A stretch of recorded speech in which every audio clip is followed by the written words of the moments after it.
बिस्मिल्लाहिर्रहमानिर्रहीम। अस्सलाम वालेकुम viewers, welcome to my YouTube channel. Viewers, कैसे हैं आप? उम्मीद करता हूँ आप ठीक होंगे। वीवर्स, आज मैं आपको राइजिक 40 mg कैप्सूल का मुकम्मल रिव्यू दूंगा, जो मैदे की तेज़ाबियत, सीने की जलन, heartburn, gastric ulcer, peptic ulcer और एच पैलोरी के लिए बहुत ही मुफीद कैप्सूल है। राइजिक कैप्सूल को किन कंडीशन में इस्तेमाल किया जाता है, इसके फ़ायदे और नुकसानात क्या हैं, इसके कॉन्ट्राइंडिकेशन क्या हैं, ये सब कुछ मैं आपको वीडियो में बताऊंगा। व्यूअर, सबसे पहले मेरी आपसे रिक्वेस्ट है, मेरा चैनल मेडिकोज इन्फो सब्सक्राइब करें। व्यूअर्स, बात करते हैं राइजिक कैप्सूल की पैकेजिंग की, तो इसके एक पैक में 14 कैप्सूल होते हैं और एक कैप्सूल की कीमत 50 रुपये है। ये गेट्स फार्मास्यूटिकल कंपनी की प्रोडक्ट है, जो किसी भी मेडिकल स्टोर और फार्मेसी स्टोर से आसानी से मिल जाती है। व्यूअर्स, अब बात करते हैं राइजिक कैप्सूल की फार्मूलेशन की, तो उसके फार्मूलेशन में ओमेप्राजोल 40 mg होता है, जो 20 mg की सतह में भी दस्तियाब होती है, जो मैदे के तमाम मसाइल के लिए बहुत ही मुफीद होता है। व्यूअर्स, अब बात करते हैं राइजिक कैप्सूल का सही तरीका इस्तेमाल और खुराक की, तो राइजिक कैप्सूल दिन में एक कैप्सूल 2 मरतबा इस्तेमाल कर सकते हैं, यानी कि एक कैप्सूल सुबह, एक कैप्सूल शाम इस्तेमाल कर सकते हैं। कैप्सूल को खाना खाने से 15 से 20 मिनट पहले इस्तेमाल करें, तो आपको इफ़ेक्टिव रिज़ल्ट मिलेंगे, या आप अपनी कंडीशन या डॉक्टर की हिदायत के मुताबिक भी इस्तेमाल कर सकते हैं। व्यूअर्स, अब बात करते हैं राइजिक कैप्सूल को किन कंडीशन में इस्तेमाल किया जाता है और इसके फ़ायदे क्या हैं।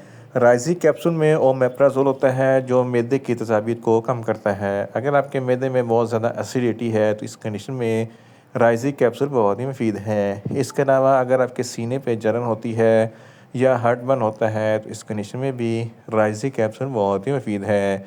गैस्ट्रिक अल्सर और पेप्टिक अल्सर के लिए भी राइजिक कैप्सूल बहुत ही मुफीद है। एच पैलोरी एक बैक्टीरिया है, जिसकी वजह से मैदे में इन्फेक्शन हो जाता है, ज़ख़म बन जाते हैं, तो इस कंडीशन में भी राइजिक कैप्सूल बहुत ही मुफीद है। अगर आप बहुत ज़्यादा स्पाइसी फूड लवर हैं, तो स्पाइसी फूड खाने के फ़ौरन बाद राइजिक कैप्सूल का इस्तेमाल ज़रूर करें, ताकि आपके मैदे में ज़्यादा तेज़ाबियत पैदा ना हो।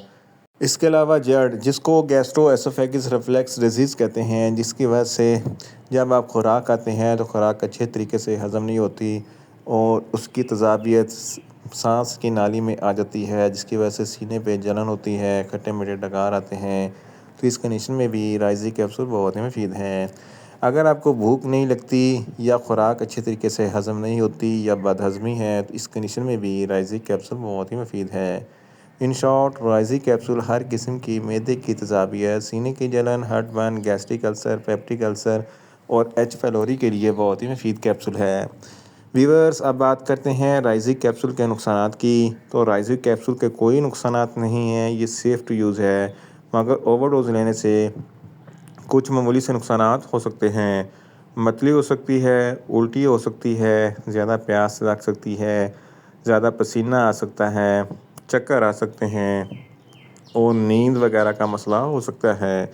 व्यूअर्स, अब बात करते हैं राइजिक कैप्सूल के कॉन्ट्राइंडिकेशन की, तो हाइपर सेंसिटिविटी वाले लोग राइजिक कैप्सूल का इस्तेमाल ना करें। दिल के अमराज वाले फ़र्द राइजिक कैप्सूल का इस्तेमाल डॉक्टर की हिदायत के मुताबिक करें, और छोटे बच्चे जिनकी उम्र 10 साल से कम है, इनको राइजिक कैप्सूल का इस्तेमाल ना करवाएं। व्यूअर्स, ये था राइजिक कैप्सूल का मुकम्मल रिव्यू। उम्मीद करता हूँ मेरी ये वीडियो आपको अच्छी लगेगी। मेरी वीडियो को ज़्यादा लाइक करें, शेयर करें और कमेंट्स करें, और मेडिसन के मतलब इन्फॉर्मेटिव वीडियो के लिए मेरा चैनल मेडिकोज इन्फो सब्सक्राइब करें और साथ में लगे बेल आइकन को लाजमी प्रेस करें, ताकि मेरी हर नई वीडियो अब तक बर वक्त पहुँच सके। मिलते हैं एक नई इन्फॉर्मेटिव वीडियो के साथ। अल्लाह हाफिज़।